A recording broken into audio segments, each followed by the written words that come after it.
If you're looking for a perfect everyday bag that is light, durable, versatile, and hip for this summer, don't miss out on the newest addition to the Knack family of products, the Knack Sling Bag.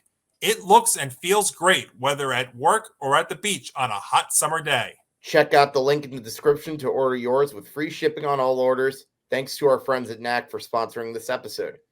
If you get a Knack bag, don't forget to post it on social media and tag us at GameOnETV. We want to see you enjoying your Knack bag. This is Game On, discussing the biggest games and all the latest sports news with Johnny Montalbano and Hank Indictor on the Empty the Bench Podcast Network.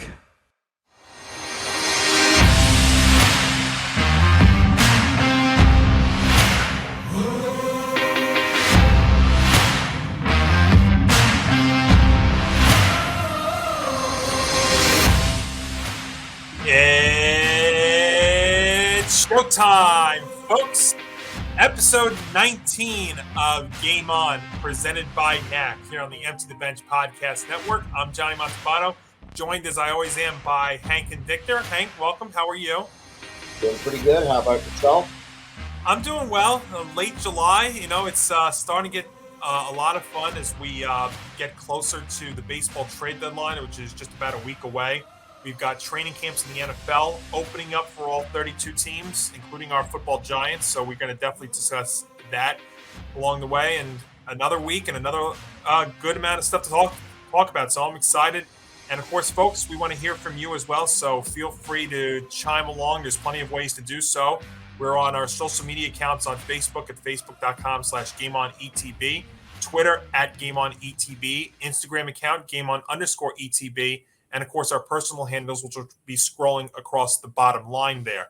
So, Hank, a lot to get to, as we usually do here on the show. We're going to get into the football with the training camps opening up. We've got Kyler Murray. We got Josh Rosen to discuss. We've got wrestling news because Vince McMahon did announce his retirement on Twitter last week. So, while he's still under investigation, we will discuss his career, which is still going on depending on the investigations. So certainly a lot to get to, but we got to lead things off here on the show with some baseball. We haven't discussed baseball a lot lately, but we do have a good amount of it to discuss, particularly with our Yankees. And we'll get into the Mets. We'll get into the Subway Series, hence why I'm wearing my New York City Subway shirt, which I bought in. Yes, and Hank's got his Subway Series cap. I love the Subway Series. It's a shame that it's only two-game series this year, and they've done that recently, and the first installment will be on Tuesday and Wednesday. So we will get into that, but we'll get it going here with the Yankees, who came out of the All-Star break against the Houston Astros in what could possibly be an ALCS preview. And the Astros sweep the doubleheader in that game on Thursday. And that's what I want to really talk about here with the Yanks, because a lot to discuss with that series. And what you saw in that series, to me, Hank, is even though the Yanks still boast the best record in baseball, they do need some help, I believe. And when you look at that series and they faced the Orioles over the weekend, had a tough loss on Saturday, and more so with the news of Michael King going to be out for the rest of the season. Hank, it shows me that the Yanks are, even though with the best team in baseball, best record in baseball, they are vulnerable in many ways. And so obviously you're a big Yankee fan like I am. What do you think as we are about a week away from the trade deadline? I'm honestly getting to the point, and Johnny, I know this is going to sound terrible that I'm saying it, but it's going to get hard for me to really truly enjoy the rest of the season for the Yankees, even though they right now have the best record. And the reason I say this is for the sheer fact that, number one, we're now at 13 years since, forget the fact they last won a World Series. That's the last time they even appeared in the World Series. I mean, shit, I was 13 years old in 7th grade. How has it been that long ago? Imagine telling me that I would have to wait until at least my mid-20s at that time before I see the Yankees in another World Series. Not to mention, you have the Yankees possibly getting outclassed by the Astros again. I mean, unless they do something at the deadline, which now, unlike 2019, at least now they have the pieces to really do something. And I'm sure you and I will get into that a bit later. Like, I'm just so used to all this disappointment. Like, I don't know, man. Like, I've gotten to the point where every time you get to October, I'm like, oh, yay, great. Like, are we going to finally do it? But then again, that could also be because yours truly hasn't really seen a championship in at least a decade. In fact, I was probably a freshman in high school when the Giants last won a Super Bowl. Good Lord, Sure. that's like a distant memory. And yeah, no, I'm just really, really apprehensive. And now we're at the point where, like, I want them to finish like with the best record in the American League, because I mean, if you're going to play the Houston Astros, you do not want to go to Houston for game 6 and 7. Like, even if you're up 3-2, that is going to feel very, very, very dicey. And well, granted, you also feel pressure even if you do get home field advantage, because then you have to win like maybe the first 2 games at Yankee Stadium, whereas like winning 1 game at Houston like won't make much of a difference if you. But I'm sorry, I'm rambling on. I'm just That's like okay. I'm so like tired of all these almost with the Yankees. I don't mean to sound like one of those whining like Yankee fans that's been so used to it. Just like, I just don't want to see this really good season go to waste. You know what I'm saying? Well, I totally get where you're coming from, Hank. And this year is different because they got off to such a great start. They have had years, the last several years, where they were 500 midway through the season. Just take last year, for instance. You know, they were 500 midway through the season, and then they had to turn it up. They would normally – the Yankees the last several years have gotten off to slow starts and have picked it up during the season and then had a tail off. So I totally get where you're coming from. This year seems different. And I think part of that, too, is the narrative that this team was being compared to the 1998 Yankees. And I don't think that's fair because, let's be honest, folks, I saw those graphics that were on TV, on social media, comparing the 1998 Yankees to the 2022 Yankees. There is no comparison. The 98 Yankees were a better lineup than this team. They were a better pitching staff than this team, both starting and relieving. So, yes, while their record, this is the best it's been since 1998, it's not 1998. And another reason why I think the Yanks have struggled over these last several years and not been the dominant team is I think teams in baseball have gotten better. I think there's more variety in the sport. You know, the Dodgers in the National League, in the American League. Look at the American League, for instance. In years past, the Rays were a gimme. Now the Rays have been one of the best teams in baseball in the last few years especially because they do more with less than any other team I've seen in the sport. This year, for instance, the Baltimore Orioles, who the Yankees were playing this weekend, are no longer a gimme. They even though the Yanks won Friday night, the Orioles rallied, made it interesting. Saturday, they come back and win over the Yanks. So that's part of it too. And what you have seen, and this was always my concern about this team this season, this lineup, and as great as it's been, Judge having a career year, LeMahieu's healthy, Stanton, you've got, Matt Carpenter stepped in, has done great. Rizzo, they've had a lot of good offensive production players. It's a streaky lineup. And that is what scares me going into October, because I don't know what kind of offense I'm getting with this team in October. Am I getting the team that can score 10 plus runs, or am I getting the team that's going to get no hit like they did against the Astros earlier this season? It is so parallel. It is so polar. Their offense and their lineup. That's what ultimately scares me. Now, as far as their pitching goes, this is another thing too. Their rotation for the most part this season has been good. They've had some hiccups, but it's also a bit concerning because you've got guys that are going to be entering territory that they haven't done before. Severino hasn't pitched a full season in forever. Nestor Cortez, I don't believe, has ever made 30 starts in a season before. Cole's a gimme, but he struggled down the stretch last year too. He could have a rough start. He can have he had the 7th inning against the Orioles on Saturday. Tyone, again, another guy who hasn't pitched a full season. Montgomery, to me, probably is the one guy you can rely on because he's pitched a full season and stuff as well as Cole. And then it gets you into the bullpen. which was lights out and is still for the most part been lights out, but now is starting to have some flaws. King now, season-ending elbow fracture. Aroldis Chapman seems to have been lost almost the entire season. Clay Holmes, fantastic, but you know what? He's never done in the postseason before. So it's starting to get some concerns in that regard, and it's starting to show you that as you head into the playoffs, Hank, I think you're looking at the Yanks needing to add a bat, a contact bat, I believe maybe a starting pitcher, and or a relief pitcher. And for a team that has the best record in baseball, you're starting to see that there actually are some needs going into the trade deadline next week.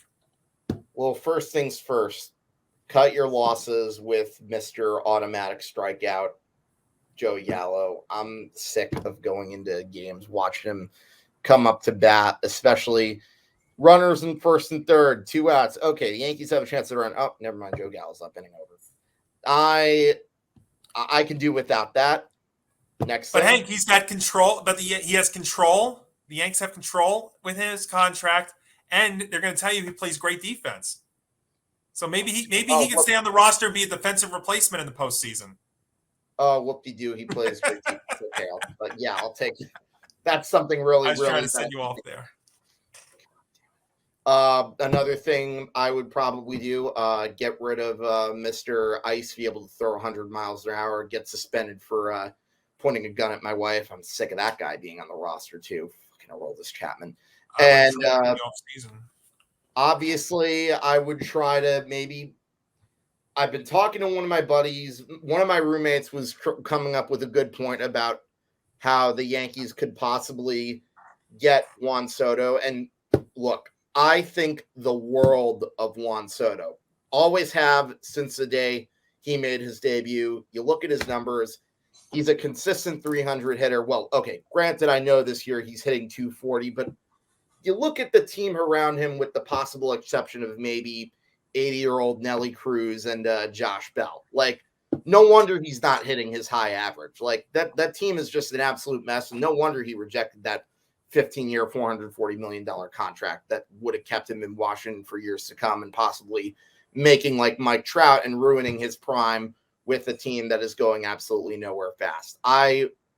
The idea of having Juan Soto in my outfield, like, I would love to have that, although the only concern is which prospects are you going to part with? But at the same time, if you really look at a lot of those prospects, like, prospects are prospects for a reason. Like, you know what I usually like to call prospects? Lottery tickets, because you never know if they're actually going to be a winner. And on the chance that they really are a winner, then you really did well with that investment. But with that being said, I don't know what they're going to have to give up. I don't know what, like, it might drain the minor leagues a good chunk. But, you know, if by some miracle you get him in that lineup, you have him and Judge. And while I did say that a concern is having them in the same lineup and then having the question, who are you going to keep in the offseason, at the same time, how do you pitch that lineup? It'd be challenging. It's a real, I know it's a real gamble, but I'm like not entirely against the idea of getting Juan Soto. Yeah, Hank, I don't think it's going to happen. I don't think so either. There's two reasons. Yeah, there's 2 reasons why I don't think the Yanks get Juan Soto by the August 2nd deadline. Number one, George Steinbrenner is no longer owning the team. Right. I forgot it's Hal Steinbrenner, Mr. Krabs. Well, it's look, the way that the Yanks are run now is different. The prospects do mean something. You know, that's why we have an Aaron Judge on. I'm sorry, I couldn't help it with that comment. That's okay. Yeah, it's the Yanks are run differently now. So I don't believe Juan Soto is in their eyes. I could see them making him run at Soto if he's not dealt by next week, maybe by the offseason. If the Yanks don't believe that they're going to be able to re-sign Aaron Judge, then maybe we could talk about a Juan Soto. But they have been so committed to keeping their prospects, whether it's been Peraza or Volpe or Dominguez. I truly believe, and you'll be talking about 2 of those 3 going to Washington for Soto, and as well as I would imagine Gleyber Torres and one of the starters, and that's just the start. I mean, we saw the report from Ken Rosenthal over the weekend how the Nationals are asking for 4 or 5 top prospects to go along. So I don't believe that. I brought his name up 2 weeks ago on the show. To me, the perfect fit for the Yankees in terms of the lineup is Andrew Benintendi. Now, it was reported that they were interested in him. Then those talks kind of died off when it came out that he was not vaccinated and that he would not be traveling to Toronto. But now you saw the report over the weekend from Mark Feinstein that the Yanks are quote-unquote serious contenders. Andrew Benintendi, to me, is the perfect fit for this team. He's a lefty. He's a contact guy. He gets on base. He plays left field, which is a position that the Yanks right now are still juggling throughout. I love him. Now, it's probably going to take 2 or 3 guys to get him, but I don't think you're talking about the Perazzas, the Volpes, or the Dominguezes of the world. So to me, that's right there. Everybody and their kid brother come next week is going to be going for a reliever. That's going to be the tricky part here with the Yanks, because now with King out, and Chapman being inconsistent, you're going to be relying on guys like Loizica, who have been hurt this year, to set up Clay Holmes. And you have to go out there and find another reliever in that regard. And then maybe, like I was talking about with the starting pitching, it's not crazy to think now with Severino being on the IL too, and he's entering a territory that he hasn't done before, that a starting pitcher might be in play. We've heard reports about Luis Castillo from Cincinnati. Again, prospect-wise, that's where it all depends on. The Yanks do things differently this year. So I don't believe Juan Soto's in play for them, but I really would love Andrew Benintendi. I think he's perfect, the perfect kind of guy, the guy that the Yanks are lacking in this lineup. As great as this offense has been this year, at times it's been shut down. We saw that against the Astros multiple times, whether it was the no-hitter or even the doubleheader last week. They have a tendency to be, shut down at times. They are very streaky. They may all go, they may all shut down, they may all slump together. That's a concern. So we'll see what they do. I do think there's going to be a change between now and next week, but we will find out what they do. But I would love Benintendi by next week. I think he is the guy. I don't think Soto's in play for them. And I'm starting to think more and more that I don't think Soto's in play for the Mets either. And I've heard maybe the Cardinals, Padres might be interested. We'll find out, because, Soto's trade value is never going to be as high as it is now. He's 2.5 years of control still, 23 years old. The Nationals are going nowhere. They're one of the worst teams in the league right now. He's going to probably be dealt. Josh Bell's going to be dealt. Nelson Cruz is going to be out there. There are going to be a lot of guys out there, but we'll find out. But I like Benintendi a lot. Yeah, I would love to get a hitter like Andrew Benintendi. At least with him, put him in the lineup. You see more of him, less of Gallo. You actually see a guy that can hit for average, a guy who gets on base, and, a guy who doesn't strike out a lot. I think you know where I'm sort of going with this. This is another shot at Mr. Automatic. Well, I can't defend that. Look, I'm not going to defend that. No, that's for sure. But get him, you don't have to get rid of too much. That's a better bat in the outfield, and I will gladly take that over, what we currently have. And, at least with that one, you get a more balanced lineup of guys that can hit for power, and then you have another guy that can hit for contact. Plus, he's a lefty, too. That's something the Yankees have definitely been needing a lot over, the past few years. So I definitely would be okay with taking Andrew Benintendi, even if the one risk in getting him is you might possibly have to sit him on the chance that you have to play the Toronto Blue Jays at any point in the playoffs because he apparently is not vaccinated. I don't care. I am taking that risk. It has been a long time since, forget the Yankees, it's been a long time since I've seen a championship of any kind. I am willing to do what it takes for them to get it done. And again, I can't believe you're hearing me sound like this, but I don't know. I was in a bad mood yesterday. I had to let it all out. Oh, and you have some very fair points, for somebody in your position. The Yanks have not been in the World Series since 2009.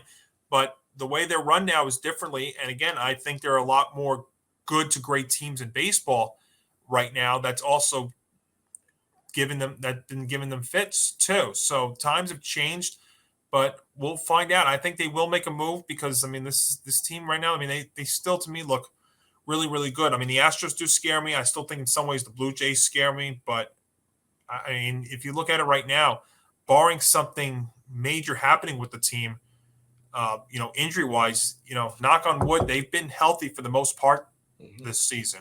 And I think that's, as much as I've been criticizing the roster has been a reason why they've been healthy, because they've been able to juggle guys around.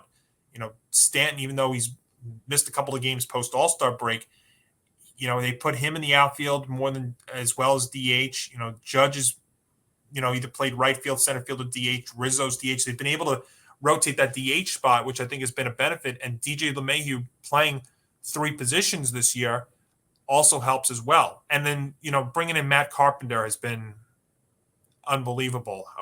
How Carpenter has been. He's given the Yankees some life too. And that's part of the things that helps a championship team, are those little minor acquisitions that do what Matt Carpenter has done. When you hear and see stories and numbers that put him on that have Gehrig, Ruth, DiMaggio, and Carpenter, that's scary. It's another one of those moves that Cashman's made that's helped out. So we'll find out what they do between now and next week for sure. But yeah, the Astros thing is concerned, but I think that's also why the Yankees need to make some moves here, because they do need to end up with the best record in baseball. I agree with you.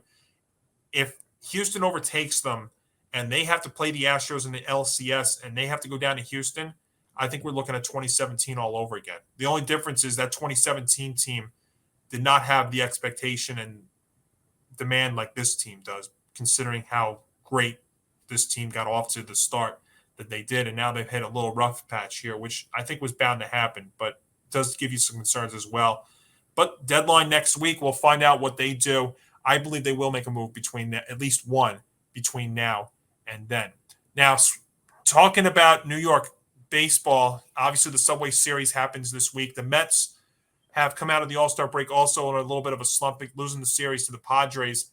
And they made a couple of moves this week, both with the Pirates. They got Dan Vogelbach and Michael Perez, the catcher. A lot of talk online about Vogelbach, and there's 2 things to this. Number one, I like this move for the Mets because I don't think it's the only move they make.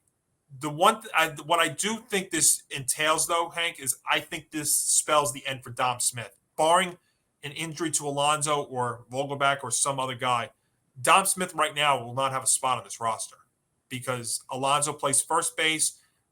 Vogelbach's going to be your DH. He's your lefty, just like Dom Smith is. What I think it also allows you to do is use Dom in a trade piece to go out there and still get another bat. Everybody's I think, was panicking a little bit because of getting Vogelbach. This is not going to be the only move the Mets make. They're going to go out there and get another bat somewhere along the way. But it's a good sign about what they're doing. Now, granted, they have slumped a little bit here. Part of that also is I believe that the Braves are really that good. So if the Braves do overtake the Mets in this division, it's not going to be that the Mets are fading. It's just the Braves are that good. But you look at the Mets here, and we've talked about the fact that they're going to need a big-time bat going into next week as well.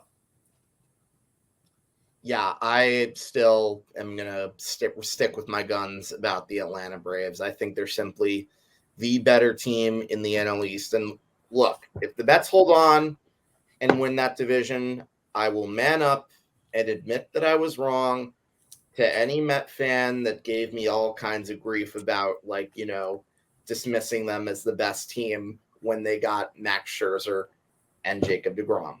But let's not forget, the Braves are still the World Series champions.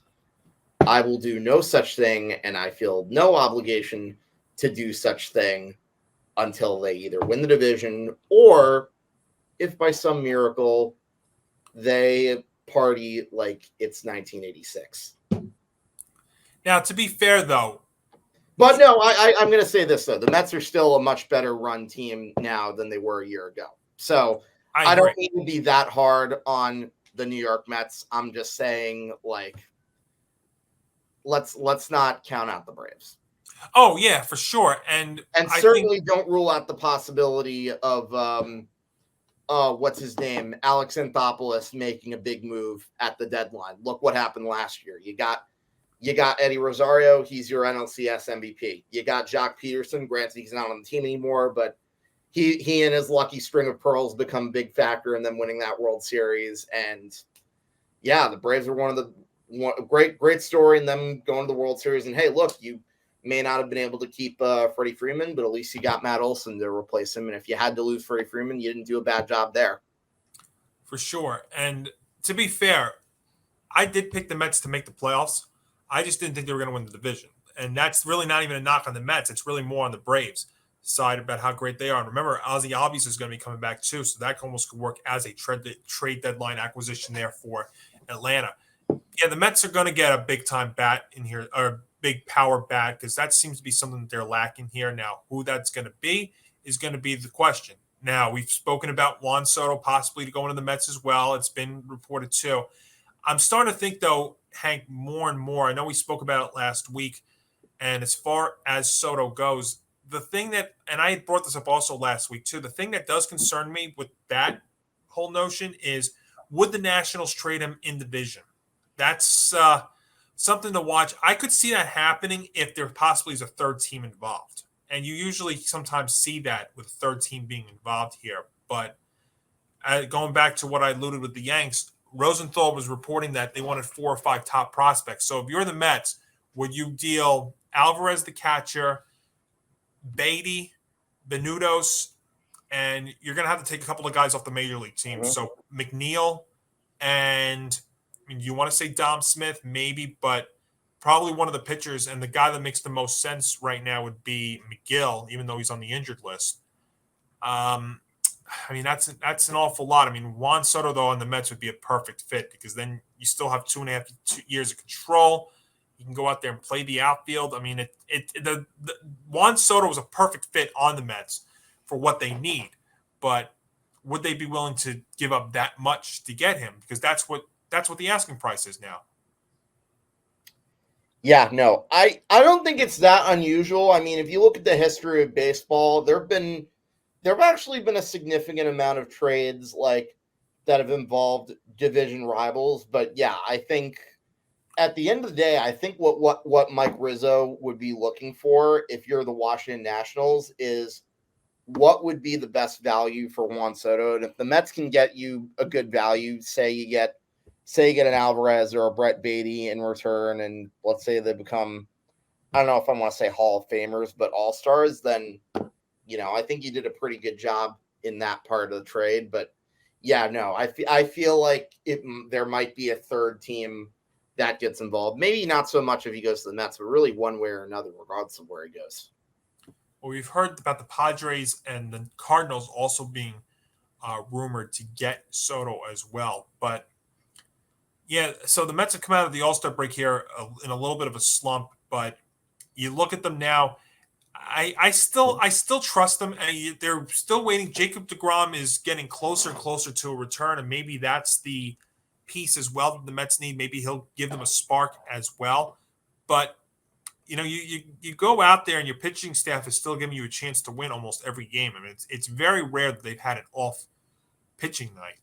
It's the lineup that's kind of slumped a little bit here, but I still believe that they are going to contend and be relevant here for the rest of the season. I don't think this is going to be a total drop off by them, and they will, just like the Yanks. I truly believe by next week they're going to be a different looking team. Yeah, I definitely agree. But before I really even think about that, I think you know what I got to do in typical hanky tradition. Cross my fingers. Yeah. Knock on my wooden desk. That's right. And you get ready for the Subway Series, and this is one of the more exciting ones in recent years because both teams are really good. You have to go back probably to 15 or 16 when the last time these two teams were both good during the same year. And it's, 2-game series, which, I don't like. I wish they were both 3-game sets, but, it is what it is. But Yeah, it'll be a good test for both. I think more so for the Mets here because I think it will show them against true contender with the Yankees. I You would like to see the Mets come out with one, maybe both games, if that could be the case. And maybe they're getting the Yanks at the right time because they're vulnerable, and the Yanks are getting the Mets right now at the right time because the Mets have slumped here a little bit. I would really more go back to say 2006, 2007 was probably the last time you had both of them being really good at the same time before a Subway Series. I mean, maybe you could argue 15 and 16, but like 16, both of them were kind of hovering around 500 and only took a late Mets charge for them to really get into the playoffs. I don't really remember that having as much hype as, say, those other few years. And 15, I think the Mets were the ones that were getting more hype than the Yankees. The Yankees, as you remember, pretty practically limped in the playoffs. Mm-hmm. Yeah, and even when they got in, they couldn't hit Dallas Keuchel. That's true. Yeah, I remember actually I was at Shea in 2006 when David Wright hit the walk-off off Mariano. So I do remember that. I remember that, and I remember Andy Phillips getting the winning hit the next day off of Billy West. I do remember that. Blew a 4-run lead, but then I can't remember who it was that gave up the lead, that gave it up in extra innings for the Mets. I just remember, you're right, because I remember that they brought him in up 4-0 in the ninth inning, which I thought was very weird. Just like I thought it was weird when Mariano was being used in the tie game back in 2006 on the road in that spot. I actually remember that series quite well. And there's nothing like going to a Subway Series. I actually went to, if you remember back in 2000, and I know there was another one several years ago too, the split was the other stadium. One. What's that? 2008 was the other one that you're thinking of. I knew where you were going. The split stadium doubleheader. That's right, because I remember Carlos Delgado in 2008 hit the had that 9 RBI game at Yankee Stadium. So yes, I do remember that as well. But yeah, I was at Shea back in 2000 for the split doubleheader as well. And look, Subway Series is always special because the fans are into it. New York's still a baseball town, even though baseball's had their problems these last few years. But yeah, it's going to be fun. And I'm looking at it more from the Mets side just because there's been a lot of because of their struggles lately, and this will be a good test for them going up against the Yanks. So we'll find out what they do, and we'll see what both teams do here as the deadline approaches. We'll see what baseball is like heading into the trade deadline next week. Now, one other baseball note that I want to get to here before we switch gears, we have to discuss this. Is this and no, this I was thinking if I wanted to go bash Rob Manfred again, but people are like, you have to change it up you have to change up the show. We know about Rob. We know how wonderful, sarcastic that is, of a commissioner he is. But this crazy game between the Blue Jays and Red Sox over the weekend, where the Blue Jays win 28-5. No, that is not the Buffalo Bills. And I say Buffalo Bills because they're close to Toronto. I can't find a Canadian football team. I mean, if you want me to mention CFL team. What's that? Argonauts? I think that's I was going to say, if you want me to put a CFL team in there, I will. But so they beat the Red Sox here 28-5. And it was crazy because last week, before the All-Star break, I'm sorry, a couple of weeks ago before the All-Star break, you had the fly ball to right field in the Yankee Red Sox series when Christian Arroyo, the right fielder, couldn't find the fly ball in right. And it happened again in center field over the weekend with Jared Duran, who not only could he not find the fly ball, but then when the ball goes behind him, he does not go get it. And it turns out to be a Raimel Tapia inside the park grand slam. And that made it 10-0 at the point. And then they end up winning 28-5. And the Red Sox right now, who are on pace for a historic run differential, especially if you look at these last few games, the 2 games against the Yankees before the All-Star break and then this one coming out. Hard to believe, by the way, this is the same team that won 17 of 21 games back in June and 20 of 26 in that month alone. Shows you it's a long baseball season, Hank. That's what it shows you. Mm-hmm. And it's also going to show you that the Red Sox are going to start selling some pieces, I believe, by the deadline next week too. Look for JD Martinez. I think that's a guy that could definitely be out there. That could be a guy, if on the Mets I'd be looking at. I'll say that. I think him on the Mets would be perfect.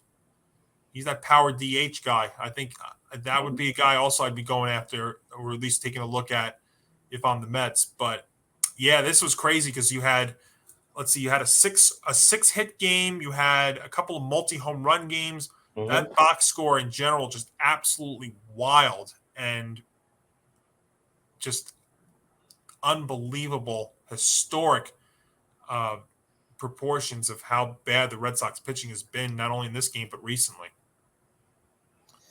Yeah, no, and my favorite part of the Tapia Grand Slam is if you look at the clip, it's very similar to Christian Arroyo losing that ball into the lights when Joey Gallo hit his near inside the park home run.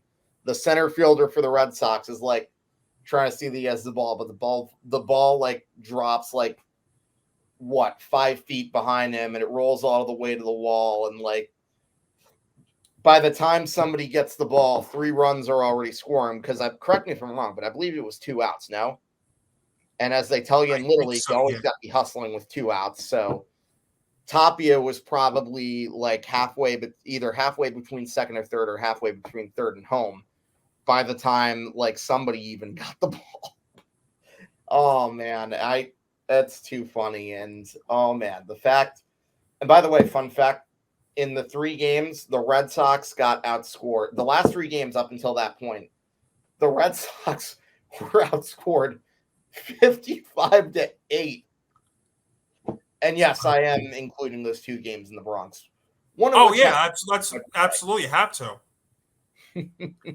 Tapia, so just some of the numbers from that game from the Blue Jays side. And let me give you another fun fact. They're only a half game ahead of the Orioles.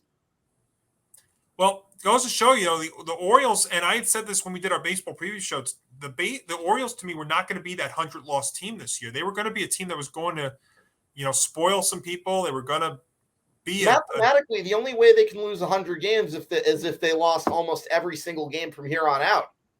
And they're not going to, because I don't think that's possible now. Well, now they got Rutschman up, the number one pick. They've got him now catching. Mancini's been great. They've got some pieces. And Mullins, obviously, we know about him in center field.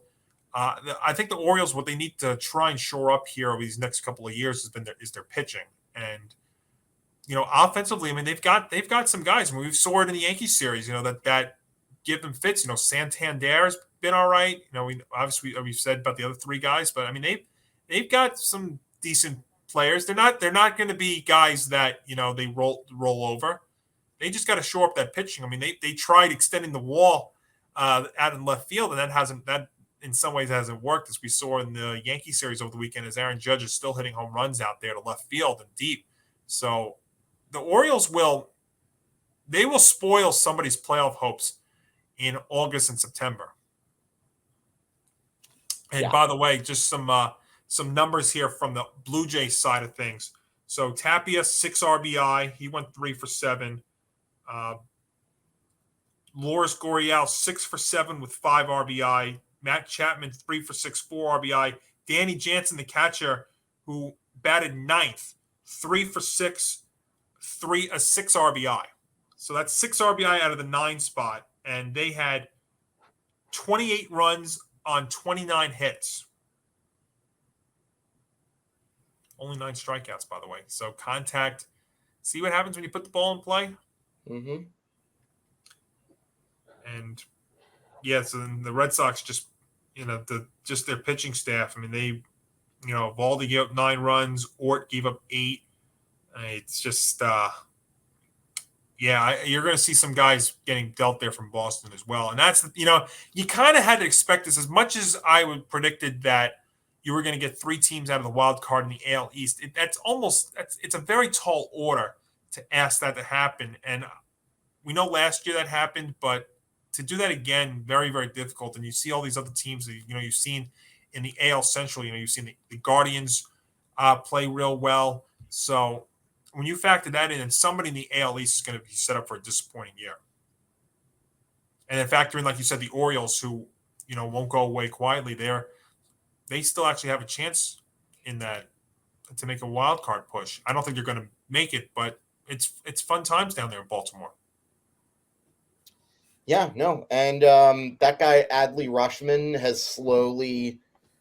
is slowly becoming a player that could probably be someone the Orioles will build the team around. And I really like his plate approach too. And he seems like a guy who probably could be one of the cornerstones of the Baltimore Orioles for like the next 5 to 10 years. Definitely a great catcher. And I've been very impressed with what I've seen with him so far over the course of the season. And you know who else is kind of a thorn in their side, in my side, is Cedric Mullins. Like, he's not having quite as good of a year as he did last year when he hit those 30 home runs and had the 30 stolen bases. But even so, if he gets on base, he's a guy that good luck trying to throw out. One of his base steals, while it didn't help the Orioles take the lead yet at that point, it really put a scare into the Yankees, which eventually led to the Orioles coming back and taking the lead. He's still a guy who I would be careful with. And, you know, if you were to ask me which one player on the Orioles I would want on my team, it's him.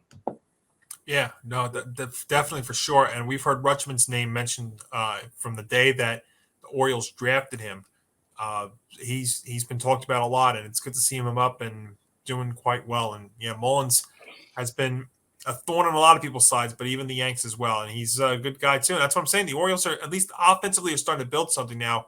Pitching wise, that's another story. We'll have to see what they could do there. But it's fun to watch them and, you know, see if they'll probably spoil somebody. And they did it to the Yanks last year, winning 8 games. One of the big reasons why the Yanks had to play didn't win the division. It was all Rays. Rays won 18-1 against them last year. That's been well documented before. Mm-hmm. But we have a lot of good storylines, Hank, with baseball a week or so away from the deadline, and we will have a trade deadline show for Game On. We're still working it out, but probably about 5:30 next Tuesday, August 2nd. You know, keep following us on our social media accounts, and we will give you a definitive word for that as the trade deadline comes in Major League Baseball. Remember, it is August 2nd this year, not the normal July 31st because of the delayed start from the lockout. But we still have a lot to discuss here on the show. And the big football news of the past week, of course, we're still waiting for the Deshaun Watson story, the Deshaun Watson verdict. But the Arizona Cardinals locked up Kyler Murray. 5 years, $230.5 million are the reported numbers, $160 million of it guaranteed. You know, we were talking about in the offseason the drama with Murray and the Cardinals, but they were able to come to an agreement as training camp is set to open for not only them, but all 32 teams. And Hank, it's interesting because there are two things that came to my mind here when I first heard this. Number one, imagine if Kyler did play baseball. What if? You know, you like to talk about the what ifs in the sports world. Mm-hmm. I'm going to bring up a what if right now. What if Kyler Murray stayed and played baseball and didn't go back into the draft and play with play football under center with the Cardinals? What would he be? I'll tell you what he wouldn't be. He wouldn't be making on average $46.5 million per year, and now he's making as much annually per year as the entire Oakland A's payroll. So that's number one. Number two, as all these guys start to get paid in terms of the quarterback position, there's two quarterbacks that I think about, and I'm thinking when their time is up, time is due to get paid, how much are they going to get paid? Lamar Jackson and Joe Burrow. Because if Burrow continues like he had last year, or the year that he had last year, and even the year before he got hurt, you know, Burrow could be pushing $50 million a year. If Kyler Murray can get $46.5 million per year, what can somebody like Burrow get after what he's done? Because, you know, this is not really a knock. What would you think Kyler Murray is? Maybe at best a top 10 quarterback? I don't think he's in that upper echelon right now. I know what he's done in his first 3 years has been remarkable. I mean, some of the numbers have been historic. But when you think of top 10 QBs, his name is not really up there. No. But he got his money. Yeah, and he's going to be the guy that will be leading the Cardinals under center for years to come. And look, I guess the answer to my what if is, would the Cardinals even be relevant at all? Like, would they have even made the playoffs? Like, who knows? And how many more wins would the LA Rams have had this past year? Really is one thing you can say for the Cardinals. And then I guess another one is it certainly changes the way the draft goes in 2019. But yeah, in all seriousness, I think it's good for the Arizona Cardinals that they were able to lock him up for a good amount of money. Now, my one request for them is don't find a way to ruin him. I mean, I still think the guy is talented. I think what's holding him back is he has a GM that got popped for a DUI not too long ago, and he's got a head coach that has proven that I think the Cardinals really win more in spite of Cliff Kingsbury, not because of him. And if you look at how they played in the second half, like, yeah, I'm not like I'm glad that they still have him, but now it's like, okay, are you going to build around him? Oh, that's going to be the next question, because now you have to, and part of it now when you spend all this money on him is what can you use to build around him. That's the thing that they've had some roster turnover here these last couple of years, but they're still in a very tough division with the defending Super Bowl champions. So, could the Cardinals be a wild card team? Sure, they absolutely could. The NFC as a whole is not that great. I mean, it's not that deep when you think about it. And we've documented this before. I mean, how many teams deep really is the NFC heading into the season? Yeah, it's not deep at all. But like, if you look at that division, though, then it may be tough because you still have the LA Rams, who could potentially run it back to the Super Bowl at least. I don't know if they're going to win it again, because usually you don't really see repeats too often in the NFL anymore. And besides, there's a team in the AFC I think is definitely better than the LA Rams. I'm not going to say who it is, but I think you might have an idea as to who it could be. And not to mention, you have the 49ers, who came pretty damn close to toppling the LA Rams and ruining that run, like and preventing them from even getting to the Super Bowl. In fact, they beat them twice during the regular season. So they still have the Rams number. And I thought they were a better team than the Arizona Cardinals. And you look at all the talent that they have, like, who knows if they're going to keep Jimmy G. I think eventually they're going to reach a point where Trey Lance starts at quarterback during the season. But it seems to me they're doing a pretty decent job at developing Trey Lance. So, even with the NFC not being the strongest, he's in the wrong division. That is for sure. I mean, him in the NFC East. Can you imagine? Can you imagine Kyler Murray in the NFC East? Oh my God! Kyler Murray in the NFC East, he's a game changer in the NFC East. Put him on the Cowboys, they win that division hands down. Easily. Well, yeah, I mean, that's. And I hate that I'm saying that, because you know how I feel about that franchise. You have to be fair. I mean, I don't hate that team as much as a certain one from Pennsylvania, but still. Yeah, I mean, let's put them on the Commanders. Think about how much different we're talking about it. In an NFC that maybe NFC East, that's what, maybe 8 or 9 wins can get you a division win there. Mm-hmm. I mean, he would definitely have sparked things up, but the Cardinals lock him up, and the thing with Kyler, and he's had a couple of injury problems here the last couple of years as well, despite the fact that he's put up some unbelievable numbers, and the Cardinals have kind of tailed off these last couple of years late. They've gotten off to strong starts, and then they tail off a little bit late. And Murray's had some ankle sprains in his first couple of years, but there's no doubt, he runs really well. He's very, very mobile. That's really the NFL quarterback that there is today, is a very mobile quarterback. So Murray is that, and he could definitely make some plays not only in the air but on the ground as well. And I think this was very important for the Cardinals to keep him there.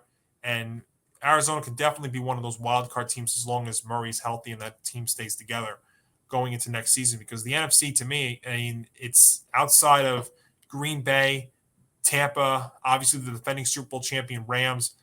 I'm still trying to find that 4th to 5th team. I mean, you want to talk about maybe the Eagles or the Cowboys, one of those two, maybe the Cardinals, 49ers. I mean, those could be your 7 as well. But to me, the bottom of the NFC East, in terms of the bottom of the NFC, in terms of making the playoffs, those 6, 7 seeds are going to be 500 or worse. Mm-hmm. You're looking at it, and I think you're going to have some under 500 teams represented in there. And part of that also is because the AFC is so top heavy, especially in that AFC West, unless somebody there set up for disappointment, and obviously somebody will be. But we'll find out. But it's a good move there for the Cardinals to re-sign Murray, and now he is being paid. The only quarterback that is being paid more annually per year now than Murray is Aaron Rodgers. Yeah. So just something to keep an eye on. Again, what if Kyler went to the Oakland A's and decided to play baseball? That's the crazy thing. It's one of the first things I thought about when this deal was done. Would he have even made the major leagues, and would he have even been an A? Like, would they have eventually traded him in a cost-cutting move? Because that seems to happen with them. Well, that's for sure. But I'll tell you, I mean, with his speed and stuff playing the outfield, I mean, that'd be something, especially in Oakland with that big outfield there. But that would have been something. And just, I guess, something to imagine and say, what if Kyler decided to play, and now he's getting paid as much annually as the entire Oakland A's payroll is. One other couple of the football notes, one other quarterback note as we continue to wait on the Deshaun Watson situation. The Browns decided to sign Josh Rosen. Speaking of Arizona, Josh Rosen to a 1-year deal. And I guess just as insurance, as they brace for the decision, which is expected to come down soon. The Browns open training camp. I mean, everybody's there on the 27th. So I'm sure as insurance, they have him because it's a far drop off. You know, obviously now with Baker gone, your other guys, Jacoby Brissett, even Josh Dobbs has been on the quarterback roster there too. So it's a big, huge drop off for the Browns. And so Rosen, and you want Rosen to have another chance here. I mean, obviously we know the situation that happened in Arizona. That did not work out. But so now Rosen goes to the Browns here for 1 year. And I just think that this is just, another guy, another option for Cleveland as they wait for the Deshaun Watson situation to get resolved. Yeah, no, it seems like what I would probably consider a Band-Aid, or that moment in The Simpsons where like Homer used Bart's earring to like block the hole in the submarine. Oh yeah. Oh, I love that. That's a good reference. Yes.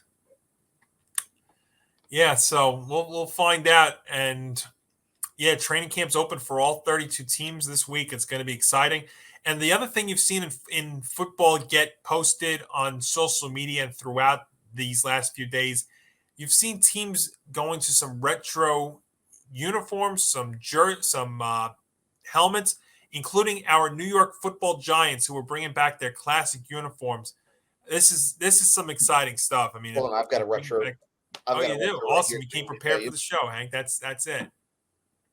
Look at that, Carl Banks, number 58. That's right. I love it. Yeah, this is great. And you start to see a lot of teams now bringing back, getting some alternate jerseys, some helmets and stuff. I mean, I saw the black helmets with the Jets, the black ones with the Panthers, and I like the fact that we're bringing back the classic ones here for the Giants. It should be a lot of fun, and they're obviously opening up training camp this week, and a lot of things to watch for the Giants entering this season. And I know we're going to spend a lot of time on that in the coming weeks, but I'm excited to see. I'm excited to see Dable and Shane first year together. I'm excited for Daniel Jones because this is a big year for DJ. He needs to figure out where his future is. The Giants need to figure out what their future is. And I've said this to people. You're going into year 5 here with Jones, and if you're still questioning if he can be the answer, then he's not the answer. But not all of it is his fault. But unfortunately, that's just the reality of the business. If you're still questioning a guy by year 5, he cannot be the answer for the team. So he's got a big year. He's got to, this is a big year for him. Saquon Barkley, this is a big year for him. We get to see our rookies, Neal and Thibodeau. So I'm excited. And obviously we're going to do a Giant preview and an NFL preview here. But the one thing I want from the Giants, obviously get through training camp healthy and progress. I'm okay with 5 wins next year, Hank, if we at least see some development in some of these guys and see where we're going. I think the Giants are going to be between 5 and 6 next year.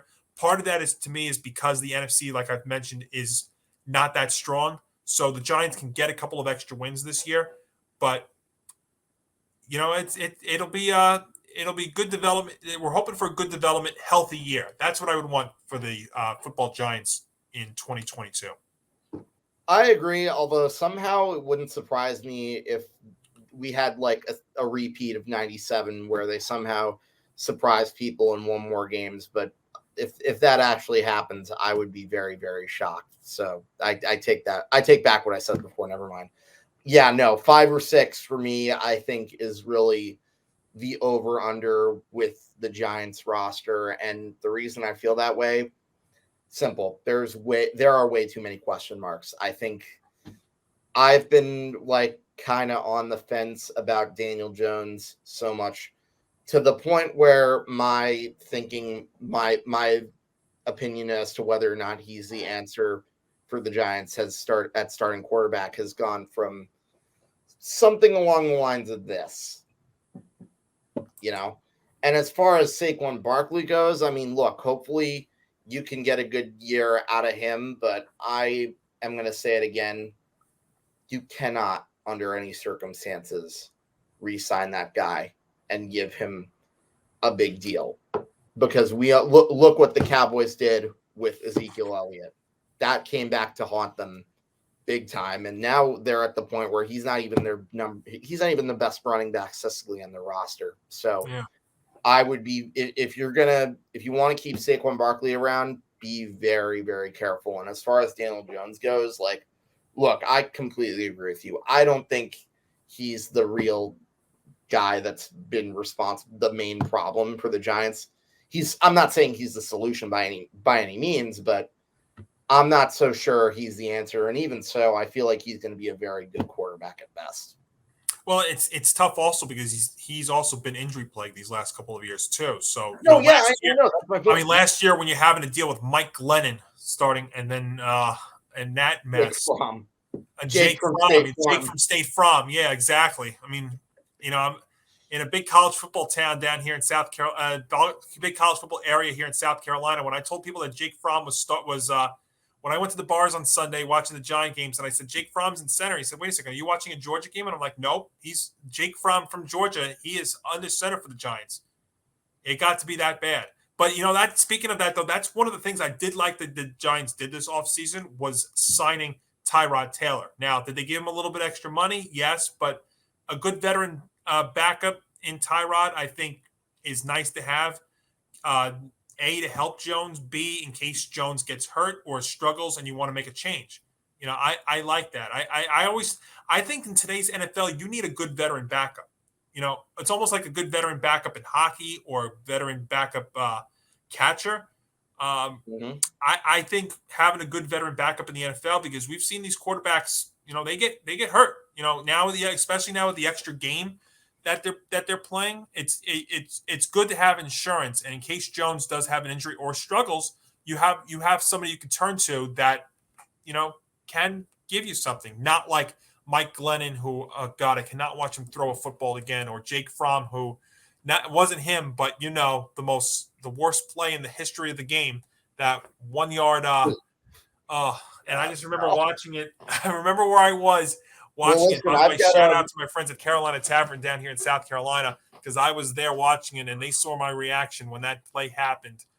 And it was like, yeah, that was the worst thing I've ever seen. And that's saying something, because we've seen a lot of low moments. Well, I have a good friend. Well, you've probably heard me talk about him numerous times before. Noah Deibler of the Sports Box. He is one of the biggest Georgia Bulldog fans you will ever meet. And when I was talking to him on the side after the Giants signed Jake Fromm, he even told me that they should have stayed in school for that senior year. And he told me he knew that he wasn't going to be quite as good in the NFL. By the way, shout out to Georgia. Kirby Smart getting a huge extension down there in Georgia as college football gets set to start here real soon as well. And I'm excited for that. I'm a big Notre Dame fan. And, there's two things to watch with Notre Dame, and I don't want to get off on a tangent here, but obviously their season opening game at Ohio State, which scares the living daylights out of me. but also the fact that, with all these conferences, these big, huge merging conferences, it almost makes me wonder more and more if Notre Dame's going to be forced to go into a conference. And I know that their TV schedule runs through 2025. Our friend Tom Scavetta actually messaged me the other day talking about a report that they are paying a ton of money for them to stay independent. I don't know. In this day and age, times I love the tradition of being independent, but it may just come to, some point that, times change and they might be forced into it. Yeah, it's like 75 million. I saw that and I was like, wow. It's Notre Dame. It's name recognition. That's one of the reasons I became a Notre Dame fan, was because when I lived in Long Island, they were the one team that always would be on TV every week, and I would watch. College football is not big up in New York, unless you're in Syracuse. Otherwise, it's not that big. I mean, the only other school you've got up there that's really being discussed a lot is Rutgers, and Syracuse is practically a middle of nowhere city. So there you go. Well, they're not really known for their college football. That's the thing too. I mean, they're more of a basketball kind of school than anything. Rutgers could be that two sports school, but even them, ever since that win against Louisville on a Thursday night back in, I believe it was 2006, they really haven't been that great either. So it's hard to in New York get into college football, but down here in South Carolina and in the South, I mean, it's heaven. I mean, those, and they have the best. I mean, college football also has the best structured, playoff system. Season. 12 weeks every week means something, even if you win or lose. The way you win or lose, I mean, it's really perfectly structured, and I'm excited to get it going next month. There, and excited to get going with football. I'm excited to get these training camps going. Hall of Fame game real soon. It's getting there. So I'm looking forward to it. I'm looking forward to, the baseball trade deadline coming. We're starting to wind that down. And we've got one more thing to talk about here, Hank, and it's wrestling. The big story that broke in wrestling, we were talking about it with Tom Albano a few weeks ago about when the Vince McMahon news broke. And now he tweeted out a couple of days ago that he, at age 77, officially announcing his retirement as chairman of WWE, and they have Steph McMahon stepping in, and Khan as well. And yes, we do know that the investigation into the hush money payments still going on with Vince, but until that can be settled, we can really only talk about what Vince has done for wrestling as an entertainment and as a sport. And look, there's no doubt the legacy that he leaves behind in terms of wrestling. I mean, I remember watching it back in the day, back in the late 90s and early 2000s, and just how popular it was. And, he was a big reason for that. I think, the biggest downfall that wrestling had was the day that they bought WCW. And I think it took him a very long time to get over that. And now what WWE has to deal with is, all these other wrestling, leagues, and even MMA, UFC, which is kind of overtaken it in some ways, even though it's not wrestling, but it's that mixed martial arts stuff. But Hank, I don't know how big of a wrestling fan you are. I go back to the late 90s, early 2000s, with The Rock, Austin, Triple H, all that stuff. See, I think the thing with those days is there were more, the talent was so different back then compared to today. And I think Vince had a big say in all that. But, there's no doubt that, when you think of wrestling, he's one of, if not the first names you think about. Yeah, for sure. I think the idea that that the WWE will continue, but he's no longer going to be there, no matter how bad those scandals were, it definitely feels very strange. And yeah, I'm going to be honest, I'm not nearly as familiar with the WWE as you are, but with that being said, like, it's a case of good old Vince McMahon. No, do you think this whole scandal that he pretty much left the sport worse? Like, now that he's gone. And, and I've heard a lot of other crazy stories about that guy too. Like, didn't you guys send me like some link once with? Oh, you could. I mean, you know what? If you had a wrestling show here on, and I know Tom Albano is starting the Tom MMA would know show. way more about this than I would. I'm very qualified to talk about it. Tom would know a lot more about all the crazy things that Vince McMahon has done. Yeah, I mean, I'm sure that Tom, Nick, and Nick we'll discuss it a lot more on Wednesday's Empty the Bench. But I can't wait. Yeah, I mean, look, I mean, what Vince was able. I mean, look, he was a part of wrestling almost. I mean, it exploded in 1999 and the early 2000s too. I mean, if it was being talked about those days like it would today, I mean, you have the network, you have social media. If those things were around back then I mean, this thing would almost rival a major sport. It was that popular. It was that intense. I just remember though when I watched it for the longest time, the day that they bought WCW, I think changed it and ruined it. And you had that invasion of all those WCW, ECW guys coming into it, and I just think that wrestling was a kind of thing that I think you could work with multiple leagues, not just one. But the other thing too, though, is, and I guess this could be a conspiracy or something like that. We could throw out there with the investigations into the hush money payments that Vince is dealing with right now. The fact that he retires instead of resigning or stepping aside, does that have something to do with it? And yes, now WWE does have a deal with Peacock. Yes, that is true. We do know that. But I had brought it up with Tom on the show a few weeks ago when we had him on. If Vince had stayed on and you started losing these sponsorship deals or these deals with Peacock or WWE Network or all the sponsorships, Vince would have been fired. He would have been forced to step away. And that's just the reality of the world that we live in. When you start getting into the money angle of it, that's when they take a hit. And until we know exactly what happens, though, and what officially comes out of it, I mean, Vince retiring, I mean, look, he left wrestling in a great spot. I don't know how well it's going to do now with Steph taking over.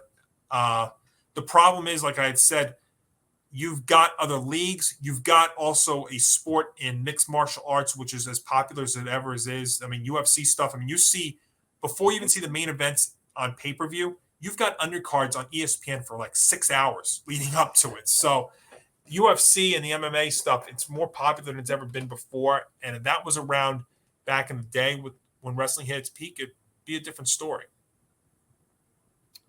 Yeah, definitely, for sure. But so Vince, even if you aren't a wrestling fan, you know the name. And even if you are a sports fan, and you know what though, Hank? Even if you are a sports fan, you know the name because of the XFL. And also, being a Sacred Heart alumni, there's a cafeteria there's a lunch cafeteria called Linda's, and it is named after Linda McMahon, his wife, who donated a lot of money to where I went to school. And so, yeah. I mean, heck, you know about. I mean, the McMahon name in general, about because I mean, Linda also. And I used to drive past the WWE building many times, and I live like not too far from. Oh, that's right, because it's in Stamford, Connecticut. Yep. That's right. Yep. I know that well. AEW. Yep, AEW is out there right now, and that has a couple of former WWE guys there, and that's what I was saying. You have all these other things branched out. That's why I thought That's why I thought also helped the WWE back in the day was you had these other. Other companies like WCW and ECW, and so you would have that kind of competition. I think competition for wrestling is good, but now you've got something. When you have a whole other sport that includes kind of like wrestling, it changes it all up. Say what if ESPN had actually picked up WWE? That would have been something back in the day. See, I think the problem also with the wrestling now, with WWE in particular, just the talent level is nowhere near what it used to be. And that's in both genders. And I will fight that till the day I die. No pun intended with the wrestling part. But the talent level today, and I say this as somebody who hasn't watched wrestling in 20 years, the talent level that's out there today is nowhere near what it was back then. you know what? Talent sells. It sells in all. It sells there. It sells in all sports. It sells in life in some ways. But we will see where this transpires, and now we'll see what it's going to be like now with Steph taking over and Khan also as well. It'll be very, very interesting to see what happens. But when this news broke, you know, you had not only wrestlers, but you even had the sporting world reacting to this because it's a big deal. You know, the McMahon name has been in wrestling for, boy, I want to say 5 decades. It's been that long. And Vince has been a big reason why, you know, Shane, his son, you know, Linda and Steph, and they're still going to be there, but it won't be the same without Vince. That is for sure. Yeah, definitely.